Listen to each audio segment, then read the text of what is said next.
Cricket के इम्तिहान से पहले कौमी टीम कोरोना टेस्ट में फेल हो गई है और न्यूजीलैंड में मौजूद 6 खिलाड़ियों में कोरोना वायरस की तस्दीक हुई है। इसी हवाले से बात कर लेते हैं। स्पोर्ट्स एनालिस्ट मिर्जा इकबाल बेग हमारे साथ मौजूद हैं। इकबाल बेग साहब, बहुत शुक्रिया, आपने वक्त दिया बोल न्यूज़ को। 6 खिलाड़ियों के टेस्ट मुस्बत आ गए हैं और धमकी दे दी गई है अगर एसओपीज पर अमल दरामद नहीं किया गया तो सीरीज मनसूख कर दी जाएगी। क्या कहेंगे आप? बिल्कुल, ये पाकिस्तान क्रिकेट बोर्ड की मैं समझता हूँ कोताही है कि जब आपकी टीम यहाँ से जा रही थी, इनमें से दो खिलाड़ी ऐसे हैं, 2 लोग ऐसे हैं जिनके माजी में भी कोरोना टेस्ट जो थे वो मस्बत आए थे।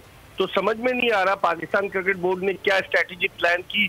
34 खिलाड़ी व 20 रुकनी बोर्ड स्टाफ सबको लेकर रवाना हो गए, जबकि इतनी सख्ती थी न्यूजीलैंड में। उन्होंने कहा था कि इब्तिदाई 2 हफ्ते जो है वो आप क्वारंटीन में रहे और फिर उसके बाद वहाँ खुली आज़ादी है। जैसा इंग्लैंड में नहीं था कि इंग्लैंड में तो क्वारंटीन में भी रहना था और फिर उसके बाद मैच चलने के बाद आपने होटल में भी क्वारंटीन में रहना था, लेकिन यहाँ पर आज़ादी थी। उसके बावजूद मैं समझता हूँ कि ये इंतहाई लापरवाही कोताही है। पाकिस्तान क्रिकेट बोर्ड के डॉक्टर भी टीम के साथ गए हुए हैं। डॉक्टर सुहेल सलीम 7 रुकनी जो है वो सपोर्ट स्टाफ पाकिस्तान की शाहीन का अनाउंस किया। उसके अलावा 13 रुकनी सपोर्ट स्टाफ जो है वो पाकिस्तान की सीनियर टीम का अनाउंस किया। इस तरह की चीजों का आना, आप देखें, अगर न्यूजीलैंड टीम इस तरह की सिचुएशन होती वो पाकिस्तान का दौरा करती। इंग्लैंड की टीम कोरोना के इन हालात में पाकिस्तान का दौरा करती, लेकिन पाकिस्तान क्रिकेट बोर्ड शाह से ज्यादा शाह का वफादार बनने की कोशिश हमको भेज रहा है, उनकी जिंदगियों को खतरे में डाल रहे हैं अभी। क्योंकि आप देखें आखिर एक्सप्रेस लीज इशू किया है, इसका मतलब है कि ये मामला आसान नहीं है,